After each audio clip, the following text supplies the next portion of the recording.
Hi, hello, and welcome back to the reading of Beginner's Guide to SriVaishnavam. We are on chapter 15. If you've been enjoying reading this book with us and you would like your own copy, don't forget to WhatsApp on the number that we have provided or email them so that any contribution that you make in the form of a donation in return for this book would be helpful to continue the service.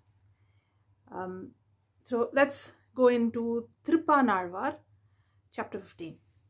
Andalpati plans to stay awake on a Vaikunta Ekadasi day. Parasara and Vyasa also express their interest to stay awake on that day.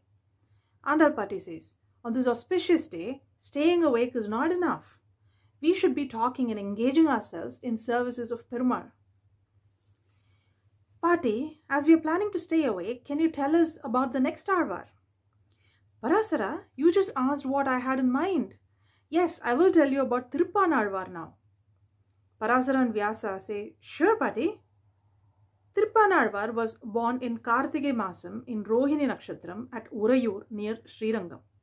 He composed Amalanadipuran containing 10 pasurams in which he praises the beauty of Sri Ranganathan from toe to head.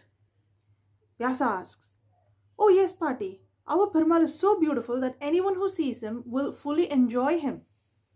Andalpati says, yes dear, he was a very dear devotee of Periya Perumal and an interesting incident led him to reach Paramapadam suddenly. Please tell us that incident, Pati. One day he was singing songs in praise of Perumal from the shore at the side of Kaveri. He never physically stepped into Srirangam until that time. One of the Kaingarya of Periya Perumal, named Loka Sarangamuni, went to fetch water from the river. At that time, he noticed Alvar was on his way. He asks Alvar to move away so he can fetch water. But Alvar is in deep meditation on Periya Perumal, so he does not respond. What happens next, Pati? Loka Sarangamuni picked up a pebble and threw it on Alvar. Alvar got hurt in the process and blood started oozing out of him. Alvar woke up from the meditation and realized that he was on the way. Did he get angry on Loka Sarangamuni? No, dear. SriVaishnavas never get angry for these petty things. Alvar at once asked for forgiveness for being on his way and moved away. Loka Sarangamuni went to the temple, but Periya Perumal was very upset with him for his needless offensive act towards Alvar. He refused to open the doors and asked Loka Sarangamuni to go at once to Alvar, beg for forgiveness, and bring him to the temple. Loka Sarangamuni realized the great mistake he committed and ran to Alvar. He begged Alvar to forgive him. Alvar does not have any ill feeling towards him and accepted his words gracefully and very humbly.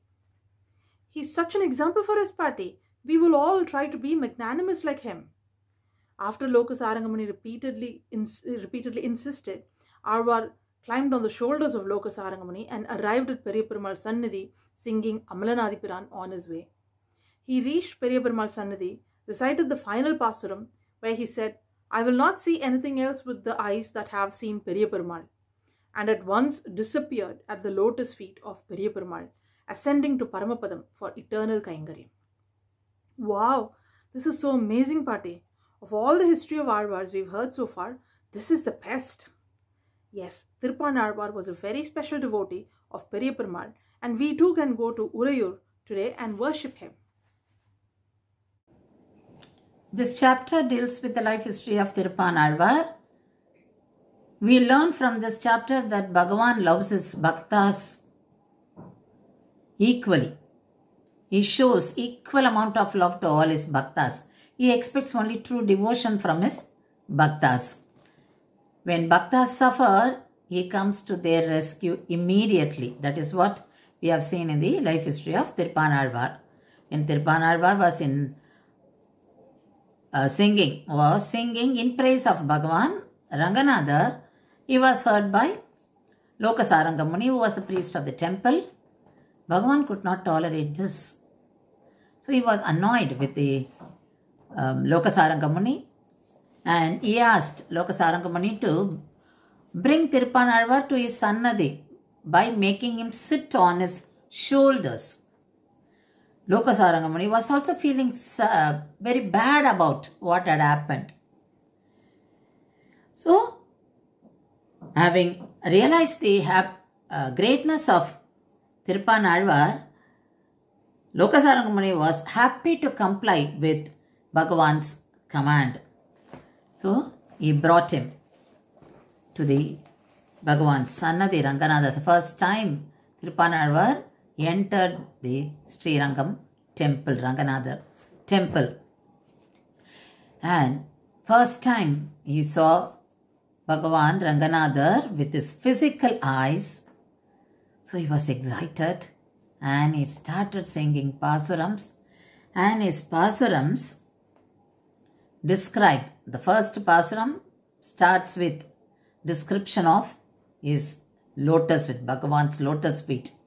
And it goes on and on to other parts of the divine body of Bhagavan. Then it ends with lotus eyes of Bhagavan. So in the last Pasuram, Thiruppanazhwar says, he takes a vow that his eyes will not see anything else after seeing the divine body of Sri Ranganatha. So the last Pasuram goes like this.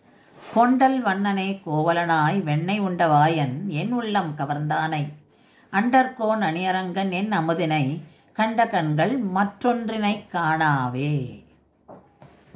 So I will not see anything else after seeing you. And that became true. He merged with Bhagavan after singing this. So that is the greatness of true devotion. Bhagavan always loves his devotees.